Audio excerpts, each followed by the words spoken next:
Você acorda no meio de um deserto. Seu corpo está coberto de poeira, sua língua parece uma lixa, e a única sombra disponível é a da carroça quebrada que matou seu tio ontem à noite. Ao seu lado, um boi morto. Na sua frente, mais 3.000 quilômetros de caminho até o nada. Bem-vindo à trilha de Oregon. Um lugar onde o sonho americano tirava férias e deixava o caos no comando. Hoje, você vai caminhar comigo por essa estrada esquecida, onde esperança e insanidade andavam de mãos dadas, descalças e com bolhas nos pés.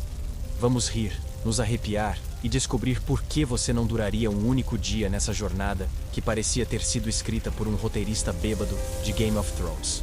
Então já deixa o like, se inscreve no canal para não morrer de desinteria sozinho e comenta aí de onde você está ouvindo essa história. Cama, sofá ou acampamento improvisado com cheiro de urina. Eu quero saber. Preparado? A caravana vai partir. E o primeiro passo é aceitar que tudo já começou errado. Imagine largar tudo. Casa, emprego, sogra. Talvez até isso fosse um alívio. E embarcar numa jornada de mais de 3.500 quilômetros a pé. Por terras selvagens e sem mapa confiável. Era isso que milhares de famílias faziam em meados do século XIX. Eles se amontoavam em carroças de madeira e esperança, convencidos de que o Oeste guardava uma espécie de paraíso escondido. Terra boa, clima amigável e oportunidade infinita. Só esqueceram de avisar que o pacote também incluía morte, fome e arrependimento vitalício. O governo dos Estados Unidos, num marketing mais agressivo que anúncio de criptomoeda milagrosa, vendia a trilha de Oregon como a chance da vida. Vá para o Oeste e seja dono do seu destino, diziam panfletos com mais otimismo que manual de coaching. O problema é que o destino, no caso, incluía cruzar desertos escaldantes, rios traiçoeiros e cordilheiras cheias de neve. Era tipo prometer praia em Cancún e entregar um campo minado no Saara. E as pessoas acreditavam, porque a promessa de uma vida nova é poderosa. Mais poderosa até do que o medo de morrer tentando. Eram tempos de crise, seca, colheitas fracassadas e políticas que favoreciam os grandes donos de terra. Para muitos, ir para o Oeste não era uma escolha. Era um grito de desespero disfarçado de aventura. Uma espécie de melhor morrer tentando do que viver se arrastando. Romanticamente suicida. Talvez. Mas incrivelmente humano. A rota começava no Missouri. De lá, era só seguir em direção ao pôr do sol, enfrentando terrenos que hoje a gente só cruzaria com GPS, carro 4x4 e o Wi-Fi liberado. Não havia sinalização, e cada grupo dependia da própria sorte e de diários mal escritos por quem tinha sobrevivido antes. A maioria não fazia ideia do que estava fazendo. Era o equivalente histórico a montar um negócio digital em 7 dias. O mais irônico, muita gente nem sabia onde era Oregon no mapa. Era tipo aquele amigo que diz que vai largar tudo para morar na Europa, mas não sabe se Portugal é do lado da França ou da Coreia. Eles só sabiam que lá era melhor, e isso bastava. Eles vendiam tudo o que tinham, compravam uma carroça e partiam, com a fé nos olhos, e a morte escondida sob as rodas. Muitos tinham uma imagem quase bíblica do Oeste. Campos verdes, terra fértil, rios abundantes. Mas logo perceberam que aquilo era tão real quanto o amor eterno de quem casa bêbado em Las Vegas. A realidade era lama, pedras, mosquitos e uma paisagem que mais parecia um castigo divino do que um presente da providência. O primeiro choque, descobrir que o paraíso começava com uma subida íngreme, fome e gente morrendo antes do primeiro pôr do sol. E não pense que eram só homens rudes com rifles e barba suja. Mães grávidas, crianças pequenas, idosos com tosse crônica, todos colocavam o pé na estrada. Era uma caravana da esperança, que mais parecia um episódio de The Walking Dead. Cada novo dia era uma roleta russa climática. Podia ser sol escaldante, chuva torrencial, nevasca ou uma tempestade de gafanhotos. Spoiler. Às vezes era tudo isso junto. Mas ainda assim, eles iam. Porque o desespero move montanhas. Ou, nesse caso, atravessa cordilheiras. E porque a promessa de uma nova vida tem um sabor viciante. As famílias, na sua maioria camponesas, acreditavam que estavam escapando da miséria. O que elas não sabiam é que estavam correndo de um inferno, direto para outro com paisagem diferente. E quando se está desesperado, até a pior opção parece aceitável. Muitos sabiam dos perigos, Ouviam histórias de gente que morreu de cólera, de ataques indígenas ou que simplesmente desapareceu. Mas diziam: comigo vai ser diferente. A humanidade, afinal, é mestre em repetir erros com esperança renovada. Como quem entra em relacionamento tóxico, achando que dessa vez vai dar certo. O mais bonito e mais trágico, mas disso tudo, é que apesar de tudo, havia um brilho nos olhos de quem partia. Um brilho meio tolo, meio corajoso, meio suicida, mas incrivelmente sincero. Porque no fundo, todo mundo queria apenas uma chance de recomeçar. Mesmo que essa chance estivesse do outro lado da poeira, da morte e do silêncio. E falando em poeira, que tal a gente ver o que as pessoas levavam na mala antes de enfrentar esse apocalipse sobre rodas? Porque o próximo passo dessa história envolve pianos no deserto, espelhos abandonados e a arte milenar de empacotar o próprio fracasso. Se hoje você já sofre escolhendo o que levar numa viagem de fim de semana, imagina ter que decidir o que empacotar para uma jornada de 2.000 milhas, a pé, sem previsão de volta, nem garantia de que você vai sobreviver.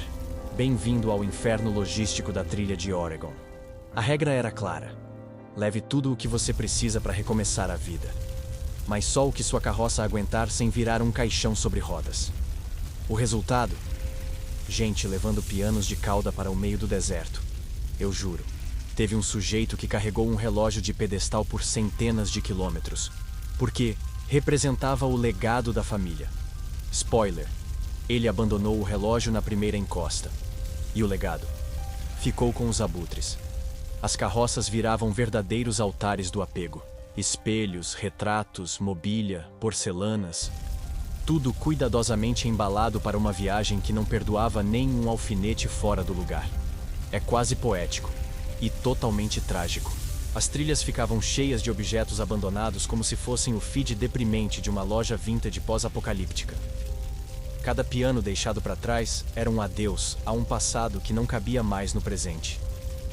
Era como se, aos poucos, as pessoas fossem largando tudo que acreditavam ser essenciais, até sobrar só elas mesmas, sujas, famintas e com um pacote de farinha amarrado no peito. E mesmo assim, as decisões erradas persistiam. Muitos levavam roupas de gala porque esperavam chegar no Oregon prontos para uma festa. Levaram até livros de poesia, colchas bordadas e instrumentos musicais. Parecia mais uma expedição artística do que uma travessia de sobrevivência. A realidade bateu forte quando os cavalos começaram a morrer de exaustão. E a comida começou a sumir como senha de Wi-Fi no deserto. Não dá para julgar. O ser humano tem uma dificuldade absurda de distinguir o que é necessário do que é emocionalmente confortável. E quando o medo entra no jogo, a lógica sai da carroça. Muita gente carregava tralhas como se estivesse empacotando a própria identidade. Mas na trilha de Oregon, identidade não valia nada sem pão e água. Era o início de uma desconstrução forçada. E ninguém estava preparado. A carroça, então, virava uma espécie de confessionário ambulante. A cada item jogado fora, uma parte da ilusão morria.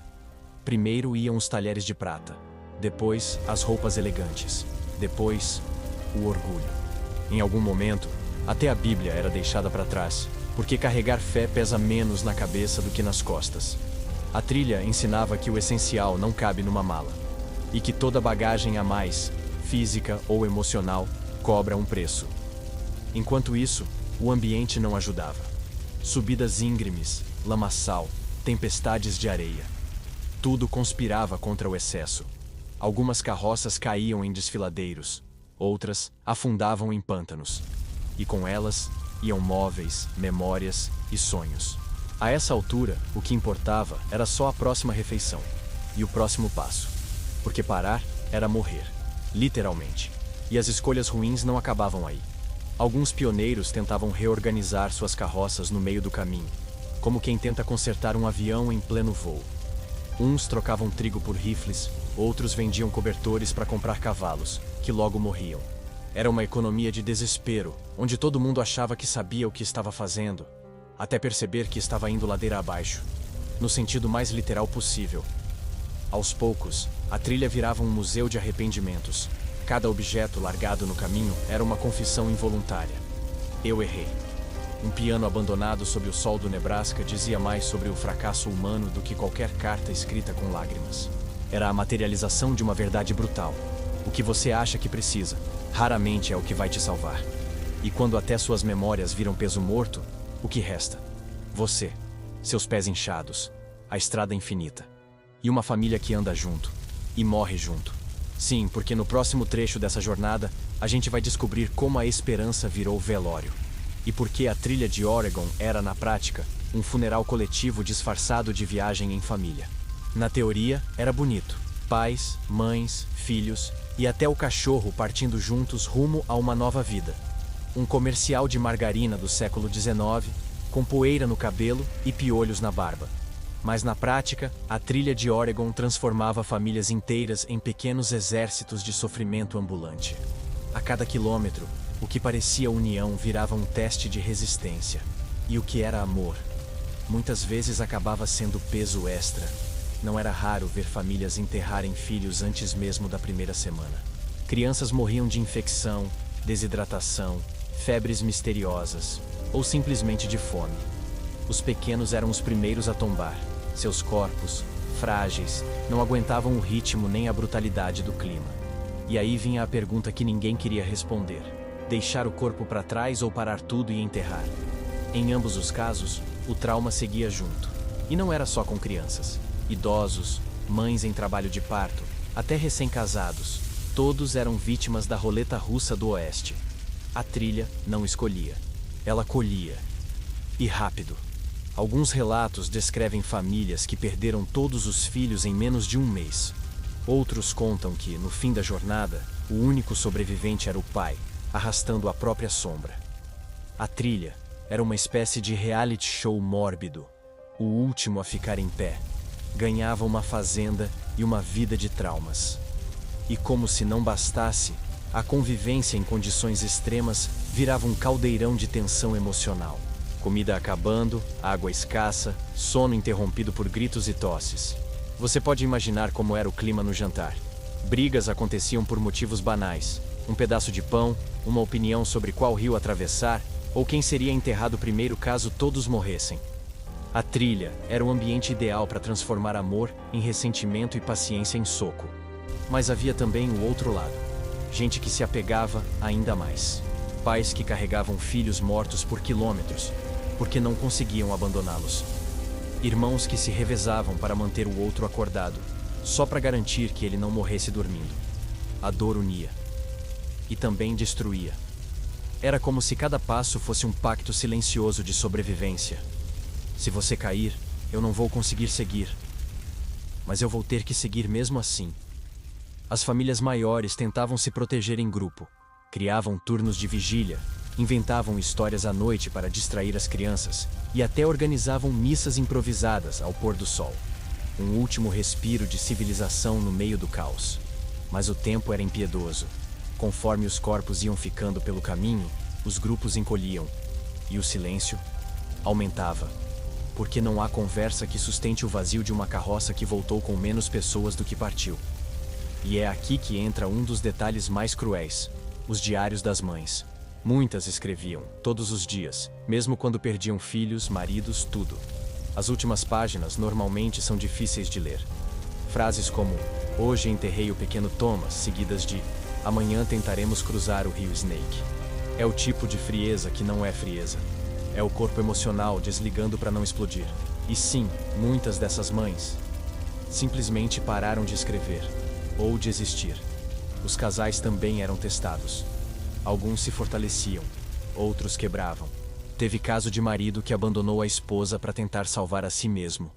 E casos de esposas que continuaram sozinhas, com filhos no colo, enfrentando a trilha como se fossem viúvas da esperança. Era uma coreografia macabra de perda e persistência, porque desistir era morrer, mas continuar também era. Em meio a tudo isso, havia algo ainda mais sutil: a culpa. Quem sobrevivia carregava nos ombros os fantasmas de quem ficou para trás. Era comum ouvir: por que eu e não ele? Essa culpa silenciosa era o preço invisível da passagem. Você podia chegar vivo ao Oregon, mas, emocionalmente, já tinha sido enterrado quilômetros atrás, ao lado da sua filha, do seu pai ou do seu melhor amigo. E falando em sobrevivência emocional, vamos agora para a engenhoca mais odiada e idolatrada dessa jornada: a carroça. Ela era seu lar, seu transporte, seu abrigo e, muitas vezes, o que te jogava direto no colo da morte. No próximo tópico, vamos descobrir por que as benditas carroças quebravam mais que relacionamento de reality show. Se você acha que carro velho dá problema, espera até conhecer a carroça da trilha de Oregon. Aquelas geringonças de madeira eram o equivalente rústico de um SUV, só que sem motor, sem banco estofado e com rodas que adoravam quebrar nos piores momentos. Ainda assim, era o melhor que se tinha. Era casa, armário, transporte e, às vezes, caixão. Tudo num combo de madeira, ferro e esperança mal amarrada com corda de cânhamo. As carroças eram puxadas por bois ou mulas e tinham que aguentar um peso absurdo. Suprimentos, pessoas, ferramentas e, claro, os pianos idiotas que ninguém teve coragem de deixar para trás no primeiro dia.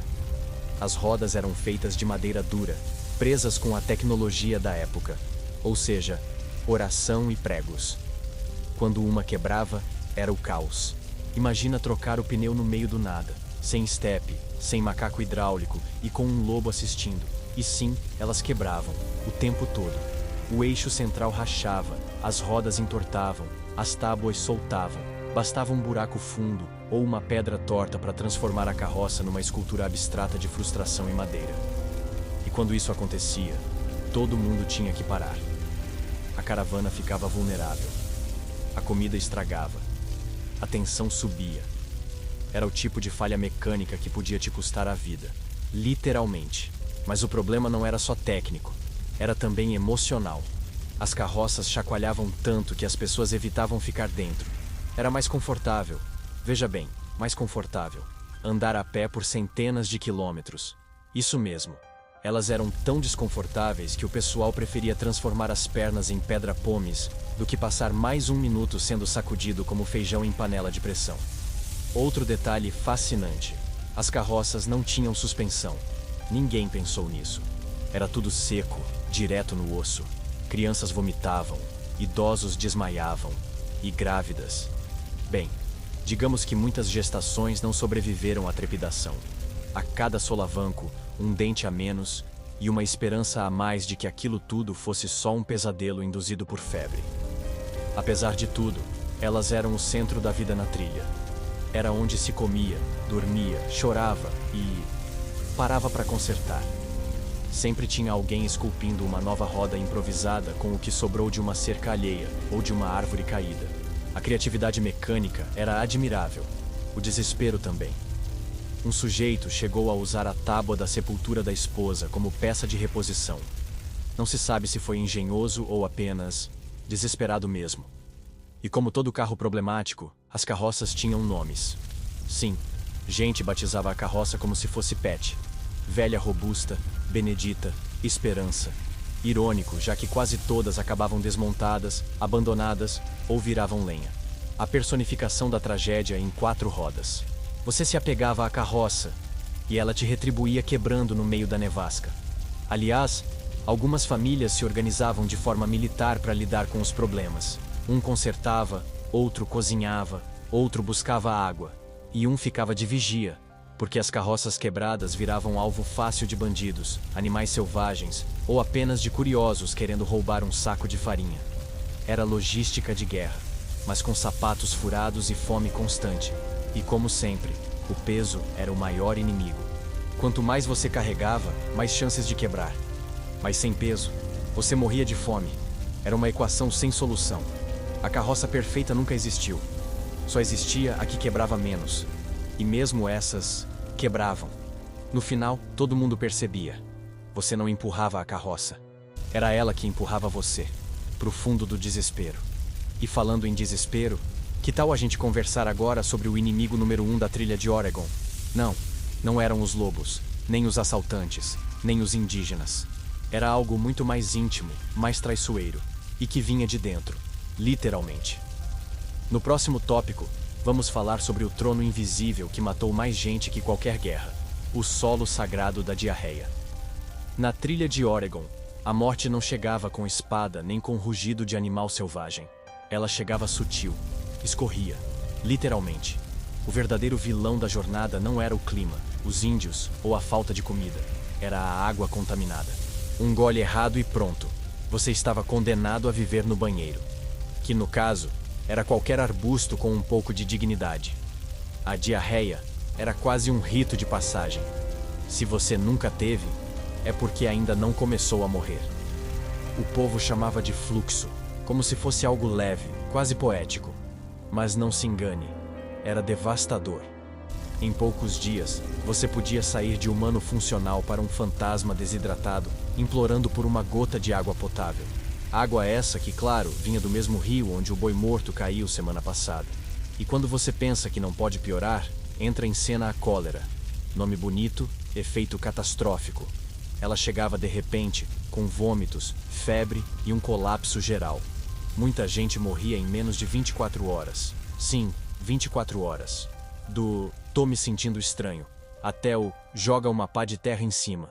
Era um surto ambulante, e a trilha se tornava um corredor de emergência sem médico, sem remédio, sem esperança. O mais grotesco: os banheiros coletivos eram buracos rasos cavados às pressas, frequentemente muito perto das áreas de acampamento. Resultado: moscas faziam a ponte aérea da merda para o prato, literalmente. Era uma cadeia alimentar do terror. Você almoçava feijão com gosto de enterro e achava que estava tudo bem, até começar a suar frio no meio da madrugada. Para piorar, o pudor vitoriano era um obstáculo à sobrevivência. As mulheres, por exemplo, evitavam se aliviar durante o dia, por vergonha. Algumas adoeciam por segurarem tanto. Já os homens, mesmo doentes, fingiam bravura, até desmaiar com as calças na mão. A dignidade escorria junto com tudo o mais. O som mais comum da trilha não era risada nem música, era flatulência, sinfonia da decadência humana. E como lidar? Chás, sempre os chás, ervas fervidas que prometiam curar tudo, da febre à alma quebrada. Teve gente que tentou comer carvão, beber urina, invocar santos e até esfregar cinzas no abdômen. Nada funcionava, porque o problema não era o estômago, era o sistema. A trilha inteira era uma bomba sanitária prestes a explodir. E adivinha? Ela explodia. Constantemente. Curiosamente, esse era o período em que mais gente se apegava à fé. Não por convicção, mas por desespero. Quando o intestino clama, até o ateu reza. Padres improvisavam rituais de cura, benzedeiras surgiam em meio às carroças, e o medo ganhava contornos místicos. A diarreia virou punição divina, maldição, teste de purificação. Mas no fundo era só bactéria e imprudência. E claro, nem todos morriam. Alguns sobreviviam, mas perdiam tanto peso e energia que não conseguiam continuar. Ficavam para trás, à beira do caminho, esperando por uma melhora que nem sempre vinha. A trilha não perdoava. Se você ficasse fraco demais, virava fardo. E ninguém carrega um fardo que caga a cada 10 minutos. É duro, mas era assim. Então, da próxima vez que seu Wi-Fi cair ou seu Uber demorar, lembre-se, tem gente que morreu porque confiou num riacho simpático demais. A trilha de Oregon era isso, um lugar onde até a água queria te matar. E por falar em morte, vamos agora falar dela em seu estado mais puro. O ritual, o enterro, o adeus improvisado. Porque na trilha, morrer era comum. Mas descansar em paz? Aí já era pedir demais. Na trilha de Oregon, morrer não era o problema. O problema era o que fazer com o corpo. Quando alguém caía, de cólera, exaustão ou uma mordida mal localizada de serpente, não havia tempo para luto profundo ou velório com flores. Era cavar, enterrar e continuar andando. Isso, claro, se o solo estivesse cooperando. Muitas vezes, ele não estava. Aí o enterro virava uma corrida contra a decomposição. As covas eram rasas, feitas às pressas, com pás improvisadas, muitas vezes abertas em silêncio, enquanto o resto da caravana fingia que nada estava acontecendo. Não havia sacerdotes, não havia músicas, só o som seco da terra cobrindo mais uma história interrompida. Em muitos casos, a própria família fazia o serviço e ainda marcava a sepultura com algum objeto simbólico. Uma roda de carroça, um pedaço de roupa ou um bilhete amarrado com esperança. Mas nem sempre o morto descansava. Animais selvagens, coiotes, lobos, urubus, farejavam os corpos recém-enterrados e desenterravam os restos com uma eficiência perturbadora. Muitas vezes, no dia seguinte, os viajantes passavam por um túmulo raso e viam o sapato do falecido exposto ou parte do braço fora da terra.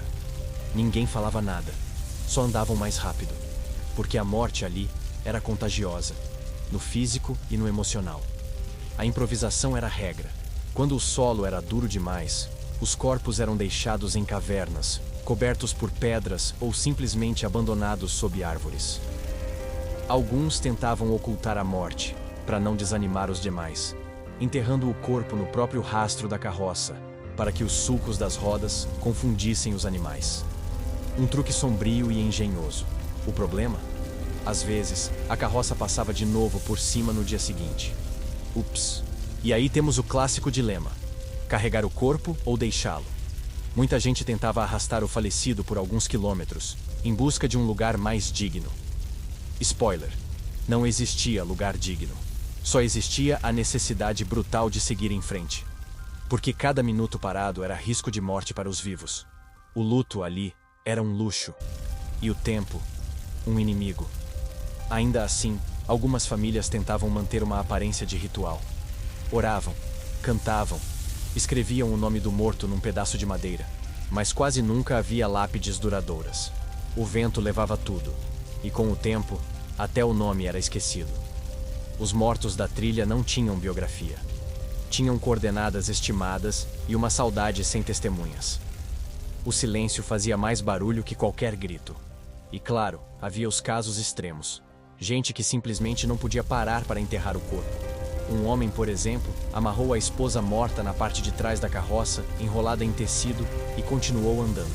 Dizem que ela foi enterrada 3 dias depois. Outros deixavam o morto sentado, como se estivesse dormindo. Talvez alguém enterre depois, diziam. Mas ninguém enterrava. E o cheiro? Fazia o trabalho de afastar curiosos. Curiosamente, os relatos da época falam pouco sobre o horror disso tudo. Como se os pioneiros tivessem desenvolvido uma insensibilidade necessária. Morrer virou rotina. Enterrar virou prática. Lembrar virou um fardo. Em pouco tempo, o nome do último falecido já estava enterrado com o próximo. Era uma sequência de perdas que não dava tempo para processar. Só para respirar fundo e andar mais alguns quilômetros. Mas, mesmo assim, havia quem se apegasse ao último suspiro como símbolo. Muitos usavam as mortes como alerta. Vamos evitar esse rio. Vamos cozinhar melhor. Vamos rezar mais. A esperança era reciclada a cada enterro. Mas não durava muito. Porque o próximo cadáver já vinha tossindo na carroça ao lado. E se você acha que isso é o fundo do poço, segura. Porque no próximo trecho dessa epopeia, vamos falar sobre algo ainda mais humano e desesperador: o amor. Sim, existia romance na trilha de Oregon. Mas não do tipo que você vê em novela.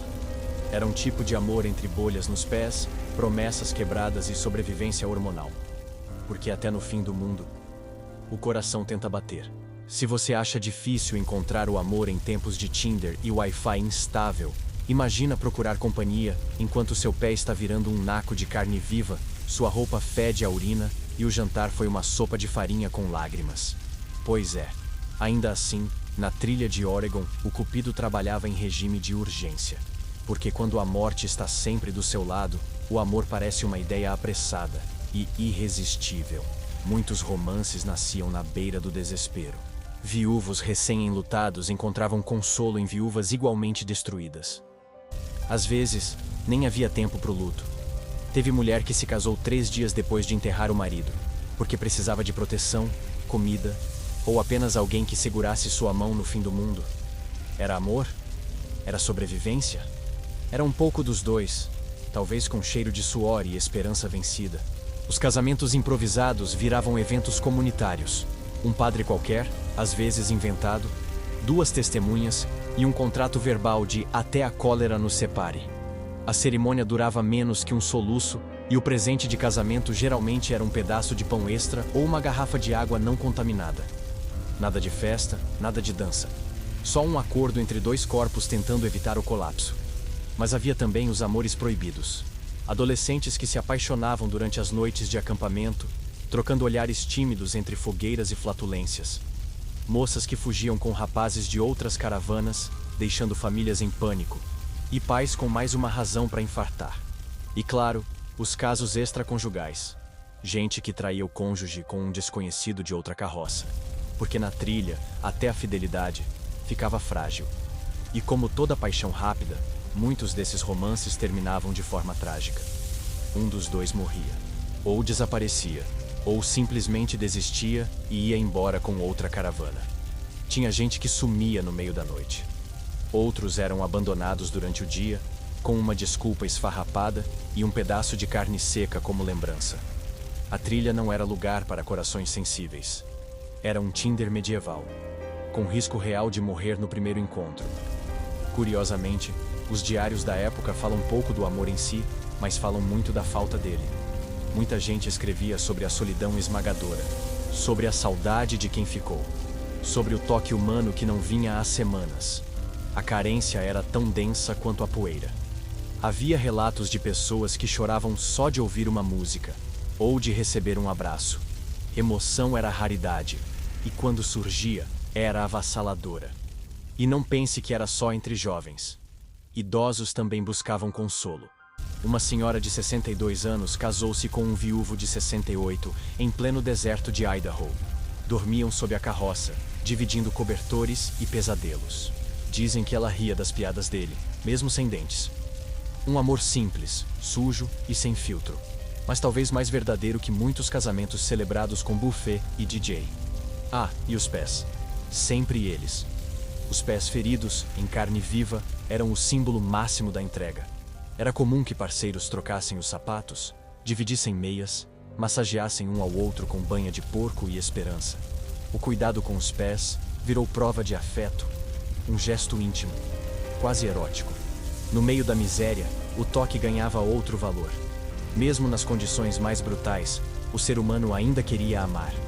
Ainda queria ser amado. Mesmo que por uma noite, mesmo que por um instante. Porque o amor, mesmo maltrapilho, ainda era uma forma de lembrar quem se era antes da poeira, antes do medo, antes da trilha. Mas nem só de corações vivos era feito o Oeste. Às vezes, quando o amor falhava, o estômago falava. E o que vem a seguir é um capítulo que nem os romances mais doentios ousaram encenar. Porque agora vamos falar de um banquete sombrio, sussurrado em diários e negado em público. Os casos reais de canibalismo na trilha de Oregon. Sim, você leu certo. Quando se fala em canibalismo, a maioria pensa em filmes de terror, tribos exóticas ou reality shows que deram muito errado. Mas na trilha de Oregon, comer carne humana não era folclore. Era uma última opção muito real. Quando a comida acabava, os animais morriam e a neve cobria até o juízo. Alguns pioneiros olhavam ao redor e viam mais do que companheiros de jornada. Viavam proteína. Os casos mais famosos foram abafados na época, mas os diários e relatos posteriores não mentem. Gente cozinhando carne de braço, assando costelas humanas ou simplesmente fazendo ensopado do silêncio. Um dos relatos mais cruéis descreve um grupo que sorteou quem morreria primeiro, para alimentar os outros. É o tipo de jantar que transforma até a alma em cinzas. Mas, claro, ninguém queria admitir.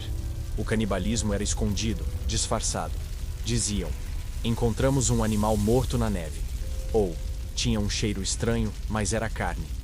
Mentiras necessárias para manter a sanidade. Alguns, depois, confessavam aos padres ou escreviam em diários trêmulos. Outros simplesmente não falaram mais nada. Nunca mais. Porque tem fome que não acaba quando o estômago se enche. As condições extremas explicam, mas não justificam. Congelamento, semanas sem comida, ataques que destruíam suprimentos. Nesses momentos, o instinto falava mais alto que a ética. Não era crueldade, era desespero. E o mais triste, quem participava nem sempre conseguia continuar. Teve gente que sobreviveu ao canibalismo, mas nunca mais abriu a boca, nem para sorrir. O mais perturbador? A frieza com que alguns descreviam o momento. Cortei a perna dele com a faca de sempre. A gordura era espessa. Foi o suficiente para 3 refeições. Eram frases de quem havia cruzado uma fronteira invisível, e deixado parte da humanidade do outro lado. Era a morte de um código moral e o nascimento de um sobrevivente irreconhecível. E claro, havia o julgamento dos outros. Se alguém descobrisse, o canibal virava pária, mesmo que tivesse salvado a própria vida. Era excluído, evitado, amaldiçoado. A hipocrisia também caminhava com as carroças, porque todo mundo sabia o que acontecia. Só ninguém queria dizer em voz alta. Afinal, se o seu vizinho virou almoço, quem seria o próximo prato? Algumas famílias, ao descobrir que o parente tinha sido comido, fingiam que não sabiam. Continuavam a andar com o grupo, caladas. Era uma forma de preservar o pouco de dignidade que restava. Já outras juravam vingança. E aí o drama virava novela de terror, com mortes misteriosas, desaparecimentos noturnos e suspeitas que nunca eram resolvidas. Era a lei do faroeste, temperada com sangue e segredo. O mais assustador, no fim das contas, era perceber que o canibalismo não era um ato de monstros, era um ato de pessoas normais, em circunstâncias absurdas. E isso talvez seja a parte mais difícil de engolir. Porque se elas fizeram, quem garante que você, com fome o bastante, não faria também? E assim, a trilha de Oregon deixava mais uma cicatriz. Não no corpo, mas na alma. Porque tem lembrança que pesa mais que a fome, e tem cheiro que nunca mais sai da memória. Mas nem só de carne humana vivia o desespero. No próximo tópico, vamos conhecer um novo tipo de predador. O ser humano de terno e sorriso fácil. Sim, a trilha também era um negócio muito lucrativo. E você vai descobrir como muita gente fez fortuna, vendendo mentiras para quem só queria sobreviver. A trilha de Oregon não era só suor, fome e tragédia. Era também um mercado, um negócio, um esquema de pirâmide empoeirado onde milhares apostavam tudo e poucos lucravam com o fracasso alheio. Em cada parada, em cada vilarejo improvisado, surgia um novo tipo de bandido, o oportunista de ocasião, vendendo promessas com voz mansa e preço absurdo. Tinha de tudo: comerciantes que vendiam carne estragada como bovina defumada, curandeiros que ofereciam elixires milagrosos com gosto de sabão, ferreiros que cobravam uma fortuna por um simples prego. E o pior, cartógrafos de mentira. Sim, havia gente que vendia mapas falsos da trilha de Oregon. Alguns indicavam atalhos inexistentes, outros guiavam diretamente para regiões perigosas. Resultado: famílias inteiras perdidas, presas em pântanos ou cercadas por neve. O mais revoltante? Muitos desses picaretas nunca pisaram na trilha. Operavam nas bordas, nas cidades de partida, enchendo os ouvidos dos desesperados com frases como: "Esse é o melhor caminho", "Essa carroça é reforçada", ou "Essa bússola nunca falha". Gente que vendia esperança em frascos e garantia com saliva. Eram os golpistas do século XIX, versão faroeste.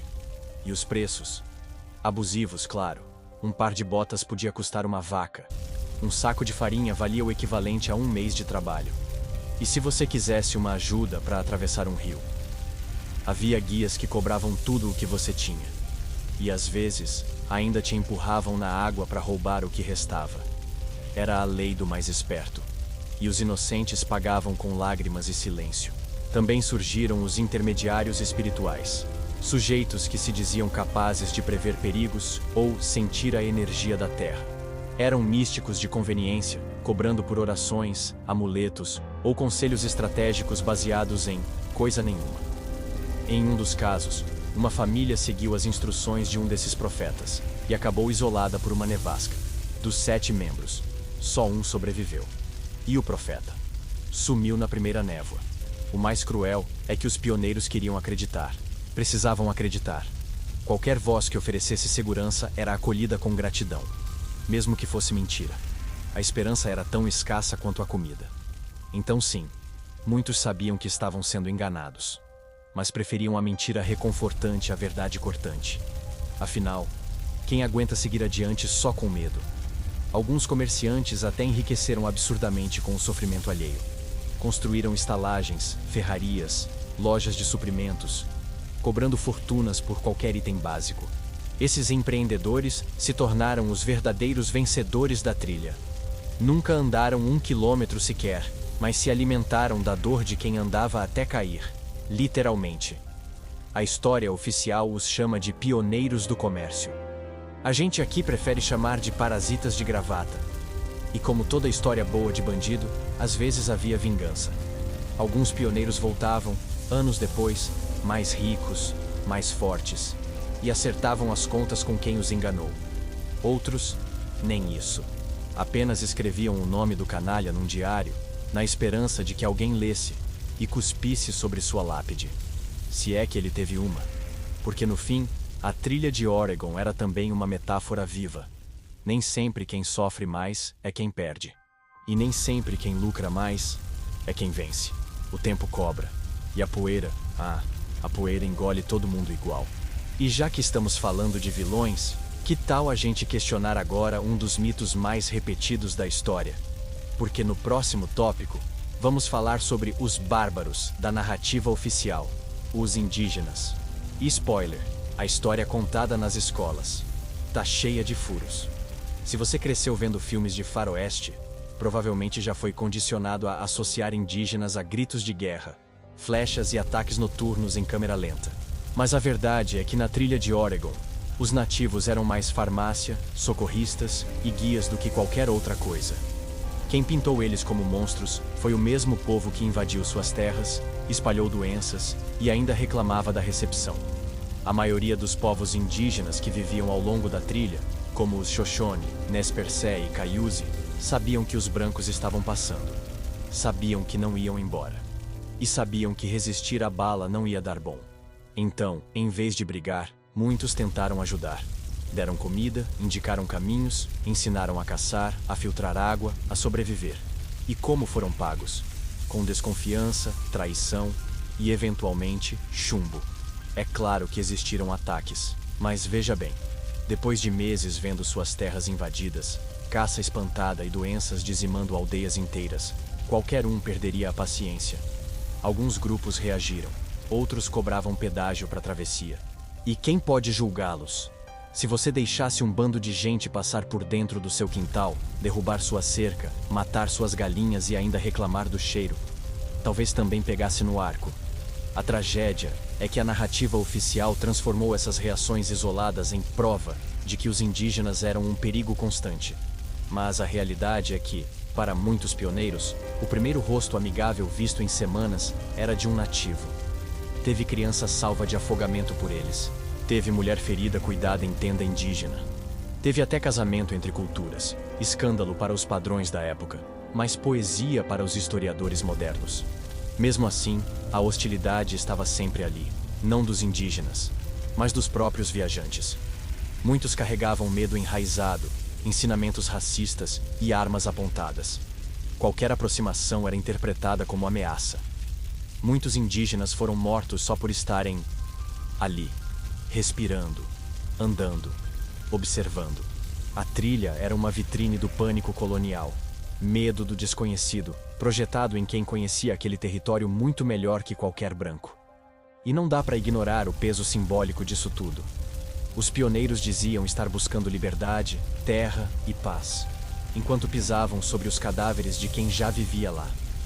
A marcha rumo ao oeste foi, ao mesmo tempo, fuga e invasão, progresso e destruição.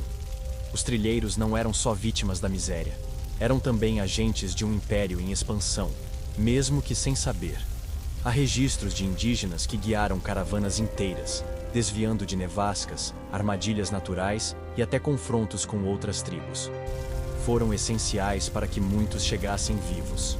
E, em troca, receberam doenças, roubo de território e uma má fama que dura até hoje. Hollywood fez o resto, e a história, como sempre, foi escrita por quem sobreviveu, com tinta seletiva. E no fim das contas, o que fica é o contraste. De um lado, um povo tentando preservar o que restava de sua cultura. Do outro, um povo tentando escapar da própria ruína. E no meio, poeira, mal-entendidos e um silêncio que ainda ecoa. Mas nem só de conflito cultural vivia o drama da trilha. No próximo trecho, a gente vai para um lugar ainda mais íntimo, o campo de batalha invisível da fé. Porque quando tudo começa a ruir, corpo, família, moral, o que acontece com sua crença em Deus? No começo da jornada, todo mundo era devoto. Bíblia no colo, Oração antes do café, quando havia café. Salmos ao pôr do sol. Era bonito, quase cinematográfico. Um povo sofrido, mas temente a Deus, marchando rumo a uma nova terra prometida. Só que com o tempo, a terra prometida parecia mais um inferno mal sinalizado. E Deus? Bem, ele parecia ocupado demais para atender ligações. Aos poucos, as orações viravam sussurros. Depois, silêncio. Depois, raiva. Muitos começaram a questionar. Por que meu filho morreu? Por que nossa carroça quebrou pela 5ª vez em 3 dias? Por que a água que bebemos cheira a defunto? Era o tipo de dúvida que nenhuma missa de domingo conseguia responder. A fé, antes sólida, começava a trincar como os eixos das rodas. Havia quem segurasse firme.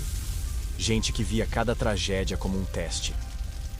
Deus está provando nossa resistência. Outros, porém, viam tudo como punição. Castigo divino. Pecado coletivo. Começavam a apontar dedos, julgar. Foi aquela mulher que amaldiçoou a caravana. Foi o moço que riu do padre. E assim, a fé que unia virava arma de fragmentação emocional. Em alguns momentos, surgiam figuras messiânicas. Homens, sempre homens, que diziam ter visões. Sonhei com um rio de leite e mel. Ouvi a voz do Senhor dizendo para virarmos à esquerda. E adivinha? Muitas vezes, essa esquerda levava para o nada. Ou pior, para o fundo de um vale sem saída, com neblina, fome e uma nevasca surpresa. As visões místicas viravam memes trágicos da época, mas o mais cruel era a culpa. Muitos achavam que estavam sendo punidos por algo que nem sabiam ter feito. Sentiam vergonha por reclamar. Sentiam medo de não acreditar o suficiente. Era um cabo de guerra interno entre a fé que sustentava e o desespero que corroía. Havia quem orasse com fervor, ao lado do túmulo do filho. Havia quem cuspisse na cruz e depois pedisse desculpas. As igrejas improvisadas nas paradas da trilha eram simples.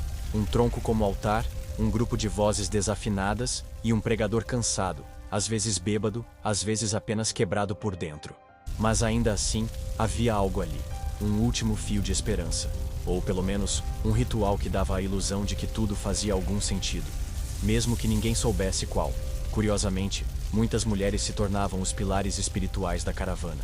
Eram elas que mantinham as orações, mesmo em meio à dor.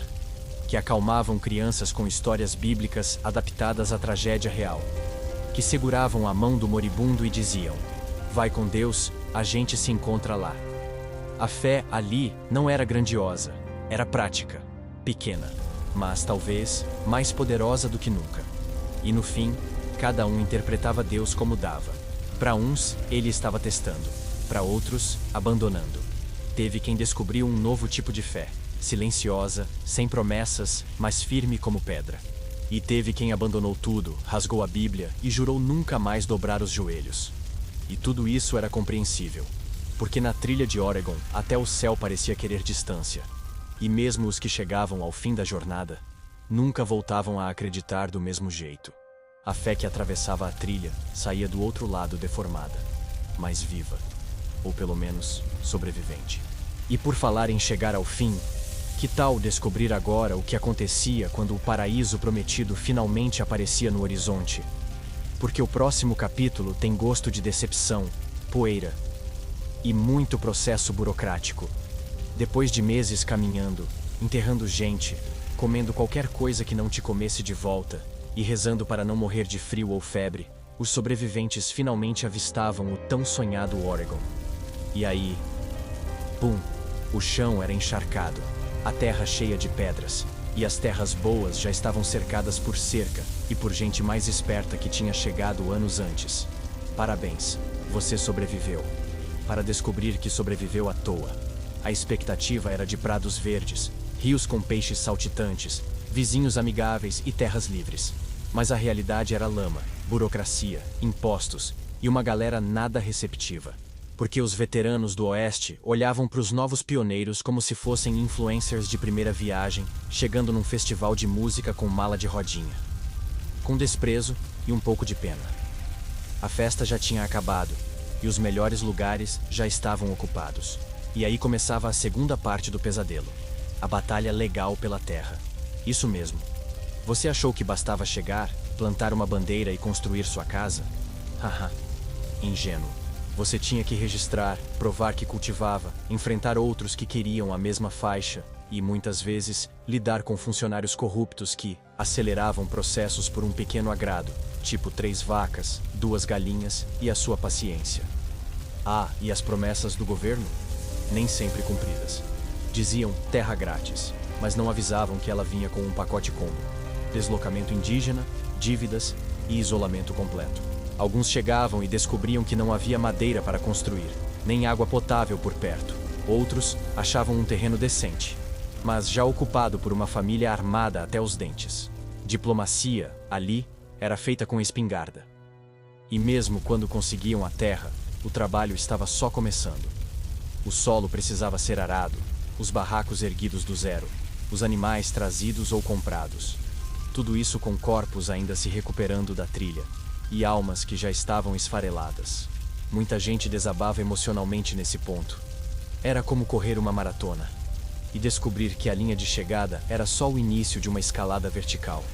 Havia quem decidisse voltar para o leste. Sim, depois de tudo. Pegavam outro caminho, buscavam emprego em cidades, ou simplesmente sumiam. Outros tentavam a sorte na Califórnia, nas minas de ouro. E muitos simplesmente ficavam. Não por gosto, mas por cansaço. Plantavam batata num terreno infértil e chamavam aquilo de lar. Não era sonho, mas era alguma coisa. E depois de tanta morte, alguma coisa já parecia luxo. E aí vinha a parte mais silenciosa: o luto retardado. Gente que só chorava semanas depois, quando via a carroça vazia. Quando contava os talheres e percebia quantos faltavam. Quando dormia pela primeira vez numa cama e não conseguia pregar o olho, porque a cabeça ainda estava lá atrás, na trilha, no túmulo improvisado da filha, no último gole d'água, no último adeus não dito. O Oregon não era o paraíso, era só o fim da linha, um lugar para tentar esquecer o caminho, mas ninguém esquecia, e essa memória pesada virava herança.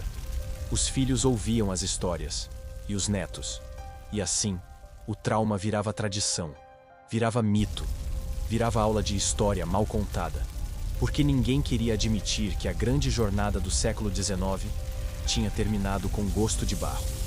Mas nem tudo era ruína. Alguns prosperavam, plantavam, criavam, sobreviviam e viravam os próximos a vender ilusões para outros, porque o ciclo precisava continuar, e a fé no novo começo sempre foi o combustível mais fácil de vender. E falando em sucesso ilusório, que tal agora a gente falar sobre os que realmente venceram? Sim, eles existiram, eram poucos, mas ficaram famosos, e quase sempre contam a história como se tivessem vencido sozinhos. No próximo tópico, vamos descobrir quem realmente se deu bem nessa trilha, e por que você provavelmente não seria um deles. A promessa era clara: vá para o oeste e enriqueça, mas a realidade era mais. Vá para o oeste, perca um rim, uma perna, a fé e talvez ganhe um terreno com 3 pedras e uma raposa mal-humorada. Ainda assim, alguns poucos sortudos, ou muito bem conectados, conseguiram sair da trilha de Oregon com algo além de cicatrizes e memórias traumatizantes. Gente que tinha o dom do tempo certo, o olho do investidor. E zero escrúpulos. Eles eram os primeiros. Os que partiram quando as carroças ainda eram novidade, e a trilha não estava tão congestionada quanto fila de Black Friday. Esses pioneiros pegaram as melhores terras, as margens dos rios, os terrenos com árvores suficientes para construir, vender madeira e ainda fazer sombra. Plantaram cedo, colheram cedo, e quando os outros chegaram, já estavam vendendo cercas por peso de ouro. Alguns abriram negócios, estalagens, ferrarias, armazéns, serviços de aluguel de ferramentas. Outros se tornaram corretores de terras antes mesmo de corretor de terra ser profissão. Vendiam pedaços duvidosos de solo para desesperados recém-chegados, com contratos mal escritos e promessas de que logo ali tem um rio. Era o capitalismo nu, com chapéu de couro e hálito de tabaco. Também teve os que lucraram não com a terra, mas com a ilusão dela. Jornalistas, políticos e até religiosos que promoviam o Oeste como uma utopia cristã, um recomeço glorioso. Eles não faziam a trilha, mas ganhavam com ela. Eram os marqueteiros do século XIX. A diferença? Em vez de anúncios no Instagram, escreviam panfletos, davam palestras e empurravam famílias inteiras pro abismo com um sorriso no rosto. E o curioso? Quase todos esses bem-sucedidos tinham algo em comum. Não foram sozinhos. Tinham capital, contatos e, muitas vezes, suporte do governo. Diferente da maioria, que vendia tudo o que tinha para apostar num sonho sem manual. A trilha de Oregon era um campo de batalha desigual, e os que venciam, muitas vezes já largavam com o jogo ganho. E quando viravam senhores da terra, muitos desses novos ricos escreviam livros. Relatos heróicos, cheios de superação, coragem e vitória. Esqueciam convenientemente das mortes, dos abandonos, do canibalismo. Pintavam a trilha como uma saga épica, como se tivessem cruzado um campo florido e não um deserto emocional. A história, mais uma vez, era reescrita por quem chegou vivo e confortável.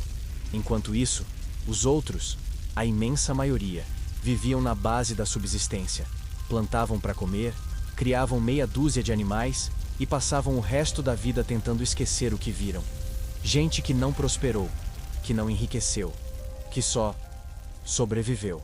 Mas sobrevivência não vira livro, nem estátua. Então o nome deles foi sumindo. Viraram rodapé, poeira. E no fim das contas, a pergunta que ecoa é: valeu a pena? Para alguns, sim. Eles construíram casas, cidades, famílias grandes. Mas até esses nunca esqueceram a trilha. Porque não importa quanto ouro você acumule, se ele veio do trauma, ele brilha menos e pesa mais. Mas se a história dos vitoriosos te parece amarga, espera só até a gente mergulhar no silêncio final. Porque no próximo tópico, a gente entra na parte mais melancólica de todas, como a poeira engoliu a história real da trilha. Como os mortos foram esquecidos, os erros repetidos, e a estrada virou atração turística com nome engraçado. Hoje, a trilha de Oregon é parque. Tem placa explicativa, lojinha de souvenirs e até trilhas demarcadas para caminhada leve, com bebedouros e sinal de celular.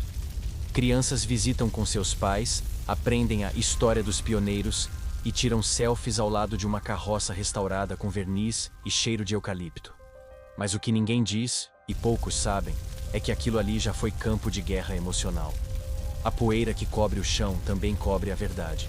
Onde hoje há cercas e áreas de piquenique, já houve covas rasas. Onde hoje há rotas bem sinalizadas, já houve crianças chorando de fome. Onde hoje há turistas, já houve silêncio absoluto, quebrado apenas por tosses, passos arrastados e orações sussurradas. A trilha real não tinha mapa. Tinha grito e cheiro de perda. E os nomes? Esquecidos. Os mortos da trilha raramente têm lápides. Muitos nem foram registrados. Os que foram, ficaram perdidos em documentos mal arquivados ou em páginas amareladas de diários que ninguém mais lê. A história oficial virou um conto de superação. Mas a real virou eco e pó. E uma pergunta que ninguém faz: quantos dos que morreram realmente foram lembrados? Alguns tentaram preservar a memória. Descendentes escreveram cartas, ergueram cruzes, plantaram árvores. Mas a natureza cuidou de apagar os traços. E a sociedade, com pressa de exaltar o progresso, não quis ouvir sobre a podridão que o sustentava. A trilha virou símbolo de bravura, quando, na verdade, foi um enorme erro coletivo travestido de coragem. E esse apagamento é estratégico, porque se a gente lembrar demais, começa a questionar. Questionar quem promoveu a trilha, quem lucrou com ela, quem mentiu. E principalmente, por que continuamos fazendo versões modernas da mesma jornada, com outros nomes, outros mapas, mas a mesma exploração emocional embalada em promessas de futuro glorioso. A poeira, portanto, não é só literal. É narrativa, é escolha, é silêncio institucionalizado. E talvez por isso, até hoje, ao andar por certos trechos da velha trilha, alguns dizem sentir arrepios, um desconforto inexplicável, como se o chão sussurrasse o que a história se recusa a dizer, como se os mortos ainda estivessem esperando por um pouco de verdade. E o mais irônico Muitos dos que hoje fazem trekking na trilha de Oregon acham que estão honrando os antepassados. Mas fazem isso com mochilas modernas, tênis com amortecimento, garrafa térmica e playlist no Spotify. Eles caminham pela dor, sem sentir a dor. É turismo do trauma. História fast food. Um looping de ignorância embalada em roupa de aventura. Mas não precisa ser assim. Recontar é resistir. E lembrar é fazer justiça. É tirar os corpos da trincheira do esquecimento e colocá-los no centro da conversa. Não para glorificar a dor, mas para impedir que ela vire moda ou que se repita. Porque enquanto a poeira encobrir o que realmente aconteceu, a gente vai seguir caminhando pro abismo, achando que é o paraíso. E já que a gente tá no final, que tal caminhar comigo por mais um trecho? Porque no último capítulo dessa história, a gente vai conversar sobre o que essa jornada diz sobre nós, sobre o que ficou, sobre o que ainda se carrega. Porque no fundo, a trilha de Oregon nunca acabou. Você achou que a história terminava com a chegada ao Oregon? Que os sobreviventes desciam da carroça, batiam a poeira das roupas e viviam felizes para sempre em seus chalés cercados por cervos e liberdade? Pois é, a verdade é que a trilha de Oregon nunca foi só um caminho físico. Era, e ainda é, uma metáfora brutal do que a humanidade faz com a própria esperança. Porque veja bem, ainda hoje tem gente largando tudo por uma promessa de recomeço. Gente cruzando desertos, pegando barcos frágeis, subindo muros, arrastando filhos no colo. Tudo isso por um futuro que quase sempre se parece mais com a trilha do que com o destino. E ainda hoje tem quem lucre com isso. Vendendo mapas, promessas, curas, atalhos, pílulas de sucesso e frases de efeito com fonte motivacional. A poeira da trilha agora é digital. Está nos algoritmos, nos cursos milagrosos, nos vídeos que prometem que você vai enriquecer antes dos 30 se seguir esses 3 passos. Está nas placas de "Comece sua nova vida aqui". E claro, está no silêncio de quem não consegue pedir ajuda. Porque, assim como naquela época, ainda tem muita gente morrendo por dentro e sorrindo para fora. Mas também tem os que continuam por coragem. Os que seguem andando mesmo com os pés em carne viva, que enterram suas perdas e continuam por amor, por teimosia ou por honra. Que ajudam os outros na trilha, mesmo sem ter certeza se vão chegar. Esses são os verdadeiros herdeiros da jornada. Os que transformam dor em memória. E memória em ação. Então, não. A trilha de Oregon não acabou. Ela só mudou de cenário. E talvez você mesmo esteja nela agora, tentando entender por que tudo dói, por que nada é como prometeram, e por que você insiste em continuar. A resposta? Talvez não exista. Talvez a gente só ande porque parar é ainda pior. Porque mesmo sem saber onde fica o Oregon de cada um, a gente sente que ele precisa existir. No fim das contas, não importa o mapa, a carroça ou o destino. Importa quem caminha com você. Quem segura sua mão no meio da febre. Quem divide o último gole d'água. Quem não vai embora quando você desaba. Esses são seus verdadeiros marcos na trilha. E são eles que tornam o caminho, por mais infernal que seja, menos solitário. E se você chegou até aqui, ouvindo essa história na sua cama, no escuro, talvez já tenha entendido que todo mundo tem sua própria trilha. Que em algum ponto da vida, a gente também enterrou sonhos, jogou fora pianos, passou fome de algo que não era comida. E ainda assim, a gente veio. Um passo depois do outro. Mesmo sem saber por quê. Então, respira fundo. Olha para trás. E honra o caminho. Porque se você está ouvindo isso agora, é porque sobreviveu. E sobreviver, meu amigo, já é uma forma bonita de vencer. Se essa história mexeu com você, comenta aí, eu tô nessa viagem. E se quiser que eu te leve por mais trilhas esquecidas pela história, se inscreve no canal, deixa o like e me conta de onde você tá ouvindo isso. A próxima jornada pode ser ainda mais sombria. E eu prometo te guiar por ela. Boa noite. E cuidado com a poeira.